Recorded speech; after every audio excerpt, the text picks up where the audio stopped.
Hi, guys. If you're checking in on Facebook already, thanks so much for being here. We're going to be starting in about 10 seconds, so I appreciate you watching. Hang in there with me.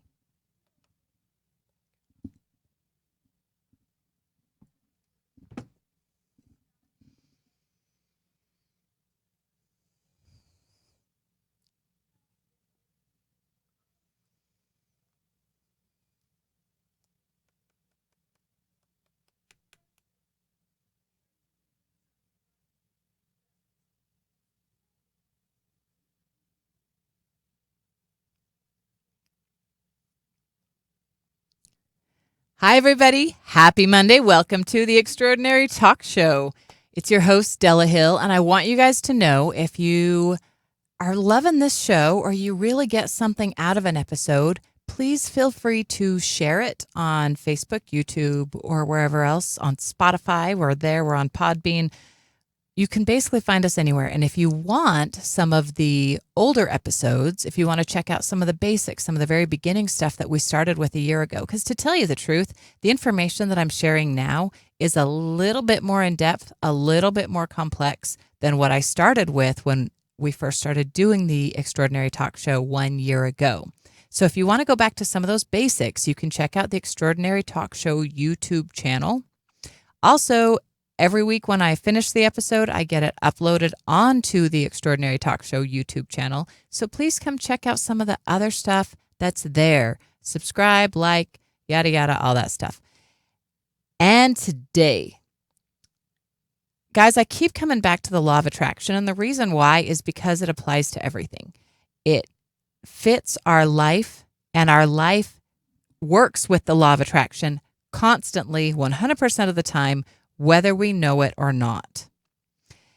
And what I want to talk to you about today is a concept that's a little bit difficult to absorb, to take in. But if you can get this, guys, this is one really, really big piece that will change how you see your world and thus how you're manifesting in it. The point I want to make with you today,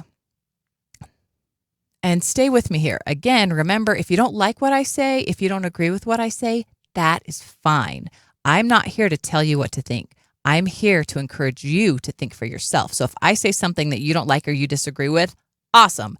That means that you get an opportunity to think through it in your mind, what you think, why you think it. Or it also gives you the opportunity to consider something new that you might not have thought of before. When it comes to the law of attraction, we are constantly creating, constantly, which means that we need to take some personal responsibility for it. Because if you manifest some really cool stuff, you can go, woohoo, I did that. Look, I did that. I got to meet Weird Al. I did that. I got a Mercedes. I did that. Yes, all of that is amazing and so much fun.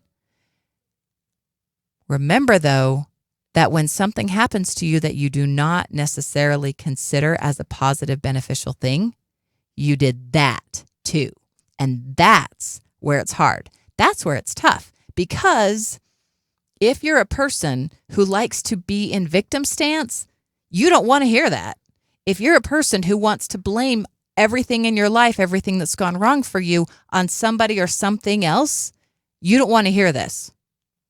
On the other hand, if you are like I was a couple of years ago, when I was sick and tired of everything I had tried through almost 40 years of my life, nothing had worked, and I was ready to do whatever it took to actually grasp hold of my life with my own two hands and make it mine.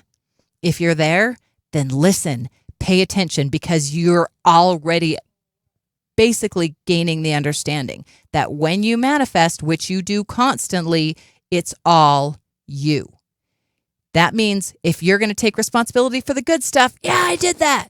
You also got to take responsibility for the things that you perceive as not so good. Yes, I did that. And the beauty of that, the amazing thing of that, is that you gain understanding that you are the creator. You are the number one person running your show. This life is your play. It's yours. You are the author, the director, the star. You're dealing with costuming. You're guiding the backstage processes, even if you don't realize that you're doing it. You cannot blame anyone but yourself for the things that happen to you. I love that because it means I can never be a victim.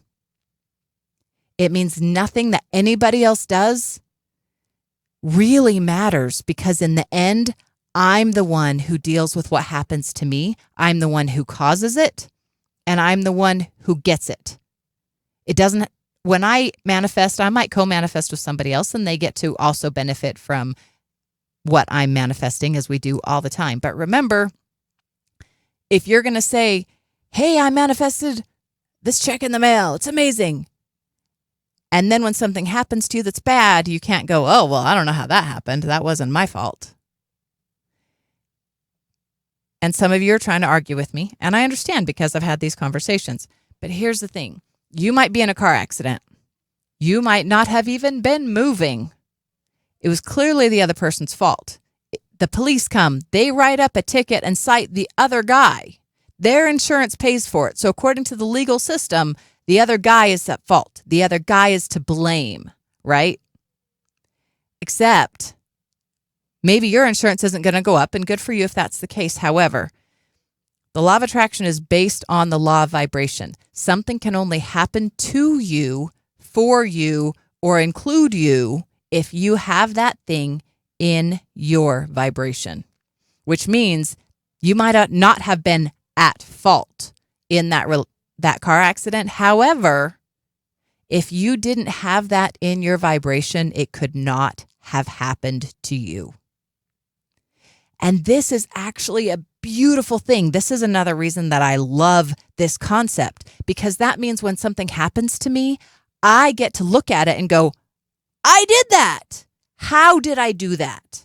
Was it a good thing? Can I recreate what I did to make something awesome like that happen again? Or, I did that. That sucked. And clearly, I had that in my vibration. So what do I have to change in my vibration to make sure that that thing doesn't happen like that again? And you've already done this, but you probably did it in a way like, okay, now I'm going to go back to traffic school, or now I'm going to become a better driver. All of the things, every time something good or bad happens to us, we want to look in the past and say, okay, what did we do to cause that? How did we get there? But when you do it from a law of attraction standpoint, you see it all a little bit differently, because now you're looking at it not just of what happened to you, but the vibration of what caused that to happen to you. Also, one thing that's really, really important when we're talking about good things or bad things happening, you also got to understand that what you consider good or bad is clearly and purely your projection of your perception, which means that someone else could walk down the same street, see the same thing that you see, and have a very, very different perception of that. What you see as good, someone else might not see as good. What you see as awful, someone else might see as fantastic. And that's why you can't ever say that anything is absolutely good or absolutely bad. Remember, the Sith only deal in absolutes. We are not Sith. We are Jedi. We have to look at the variances of all things. Let's say that if we're walking down the street, me and you, and we see a guy who's very overweight. One of us might look at that guy and go, whoa, he needs a diet. He needs to call Jenny Craig. We might cast some strong judgment on him that's really just projected from our own filter. The other one of us might say, dang, look at that guy. He is rich. He can afford some food, and I bet he's got a pretty woman who cooks for him and makes him amazing food all the time. Two people can see the same thing and have very, very different judgments about it. Recognize when you make a judgment about a thing, when you see a thing as good or bad, you are the one deciding that. That should connect the dots for you. If something good happens to you, yay, you did that, and you're the one who called it good. If something bad happens to you, yay, you did that, and you're the one who called it bad. Someone else might have had the exact same experience and labeled it differently from how you labeled it. As a matter of fact, we never know when something happens if it truly is good. There's an old story that I think I've shared before about a farmer whose horse runs away. And the neighbors all say, gee, that sucks. I'm sorry about your horse. That's so bad. And he says, could be bad, could be good. Well, the horse comes back and brings another horse with it. Now the farmer has 2 horses. The neighbors all go, woohoo, look at that. That's awesome. He goes, could be good, could be bad. His son is riding the new horse, trying to train it and break it, falls off, break his legs. The neighbors all go, oh my gosh, that's awful. Farmer says, could be good, could be bad. Then the army comes through town and takes all the well-bodied young men. But the farmer's son has a broken leg from falling off the horse, so he doesn't go. Everybody says, yay, that's good. Farmer says, could be good, could be bad. The point is, anything that you think is good isn't necessarily. Anything that you think is bad isn't necessarily. Do you know how many people have won the lottery and later said they wouldn't wish it on their worst enemy? You might think winning the lottery is good, but there are a lot of people who have and think it was the worst thing that happened to them. It's a matter of projecting from ourselves a judgment onto a thing. There's also a difference between a judgment and an observation, because you can observe something and observe it neutrally and recognize this could be good, could be bad, without actually placing a judgment on it.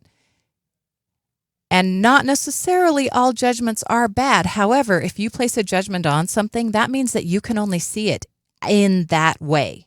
The opposite of judgment is forgiveness. So when you judge a thing as bad, that is going to be bad for you until you change your mind about it and decide that it's good. But that same thing that was bad that happened to you might be wonderful for someone else.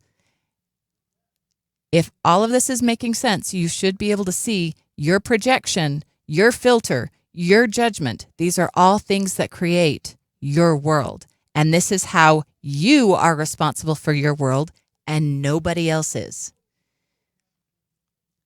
Which means that you are even now a master manifester, because you are actually manifesting 100% of all of the things in your world. Now, some of those things you're co-manifesting with others, so you could argue that, but you are responsible. You cannot fairly put the blame on anyone, because I don't care what happens to you. That thing could not have happened to you unless that vibration was active within you. If you want to always be safe, always be healthy, if you're like, oh, shoot, now Della's even talking about a car accident, now that's going to be in my vibration.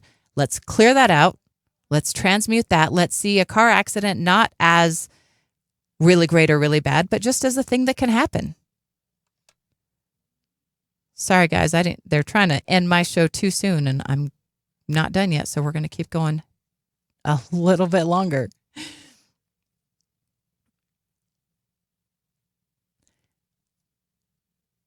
That threw me off. So you are a master manifester now. And this means that you can now look at the world that you've created and you can decide where you're at. You get a clear picture of where you are in your vibration based on what's happening now. You know, if you take a course in college, say, you can learn and learn and learn. And at the very end, you take a test that tells you how effective you were. And some people that did their homework every single day might get the same score on the test as the guy who crammed for 2 days before the exam. The law of attraction isn't like that. The law of attraction is going to give you real and active information on what's in your vibration right here, right this minute. If you're attracting what you want, you'll know because you'll have it. If you're not attracting what you want, you'll know because it's not there.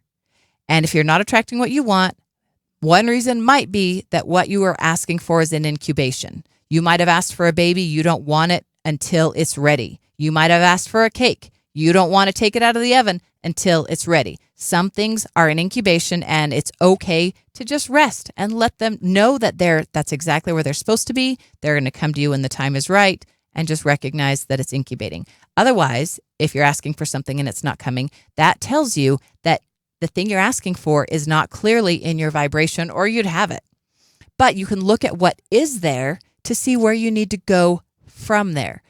For example, my good friend Ashley Joe, who just got engaged, congratulations. She's marrying a super cool guy named Brian. We got to meet him this weekend, and he's good enough for her. I like him. He's a really cool guy. I have a really high standard because my friend is amazing and fantastic, and I expect anybody that she marries to be as fantastic, and I think this guy is, so good for her. But while she was looking for someone, while she was actively trying to date, trying to find a guy that matched her, at some point she said, you know what, it's not worth it, and she didn't look too hard. But she was looking. She was using apps. She was going online. I don't know how people date anymore. I got married 22 years ago when we did not have cell phones or apps. But one thing that she said was she would be talking to guys online and none of them were ready. They would come back and say, yeah, I like you, but I'm not ready for a relationship. And that was a message to her. That was a message to her that if what she was attracting into her world was guys who weren't ready, then that meant that she, whether she realized or liked it or not, that meant she wasn't ready. Does that make sense?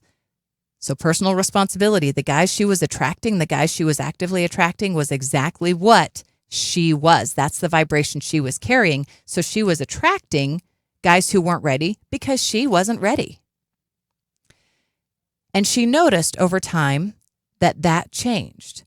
Later on, she would be talking to guys and they would say, hey, I really like you, but I found this other girl and I'm going to go date her.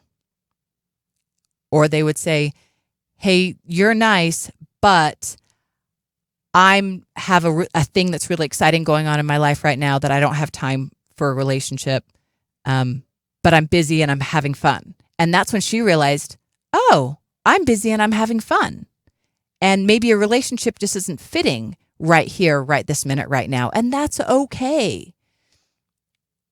And as time went on, she got more and more guys who were saying that they couldn't date her because they had found someone else. And then she was thrilled because that was the mirror, the Essene mirror, that she was able to look right in and see the active vibration of her life was that she was getting closer to being ready because the guys that she was attracting into her life were ready. They just weren't ready for her. And she didn't take that bad. She didn't feel bad about that. She didn't put herself down and say, oh, no, I'm never going to be good enough. She recognized the guys I'm attracting now are ready. They're just not ready for me. But that means I'm getting ready. And I just don't have the right guy yet. And when it happens, it happens. And as I already told you, she's now engaged to a wonderful guy who is good enough for her. And that's coming not from her, but from me as her friend, who's very protective of her, who wants the best for her. If I say that guy is good enough for her, it might not even sound like a compliment, but I mean it to be one. Because if he wasn't good enough for her, I wouldn't be talking about him on the radio. I did that. When something good happens to you, recognize I did that. I manifested it. I accomplished that. And look at the steps you take, the vibration that you had that got you there. When something you don't like happens, same thing, guys, because your vibration brought that to you. So look back at your vibration, your actions, your words, your thoughts, and see what it was that you were doing that brought that to you. One thing I want you to know, if you feel like, well, shoot, I guess I'm out here alone. I'm doing this on my own. That's not true either. And that might be a good step forward, recognizing nobody else, no other human has anything to do with this.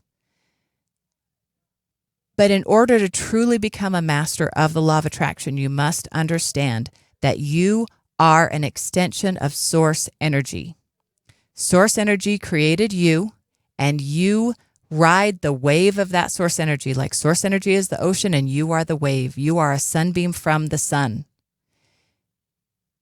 In order to truly manifest the way that you want to manifest, you must recognize and acknowledge the connection to source energy, the connection to your creator, because the energy that created you is the energy that you create with. And the sooner you can understand that, the sooner you will be the magical, master manifester that you are hoping to be. Again, I am not trying to tell you what to think. I'm only trying to get you to think for yourself and maybe give you some help and tips and idea along the way. This is Della. I love you guys. Please check out the Extraordinary Talk Show YouTube channel. I'm here for you, and I'll be back next Monday. Thank you so much. Love y'all.